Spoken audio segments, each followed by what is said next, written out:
Cigarette কোন মুসলমান খেতে পারে? সিগারেট হয় টোবাকো প্ল্যান্টস থেকে, তামাক পাতা। ফরিদপুরে চাষ হয় নাকি?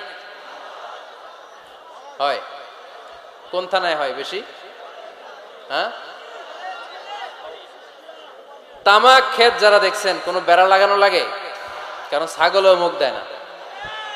তো যেটা ছাগলে খায় না এটা কোনো মুমিন বান্দা খাইতে পারে? তো খান কেন এগুলো, এই পচা জিনিস? হ্যাঁ, এই পৃথিবীতে বিড়ি আর সিগারেটই একমাত্র খানা যেটা টয়লেটে ঢুকে খাওয়া যায়, তাই না? পৃথিবীতে সিগারেট আর বিড়ি একমাত্র খাবার। রাগ করবেন না, যারা খান রাগ করেন না, আবার একটু কমন সেন্সটা কাজে লাগানোর জন্য, চিন্তার জন্য বলতেছি। এটাই পৃথিবীর একমাত্র খাবার যেই খাবারের গায়ে এই খাবারের বদনাম লেখা থাকে, স্মোকিং কজেস ক্যান্সার। ধূমপান কর্কট রোগের কারণ। ধূমপান স্বাস্থ্যের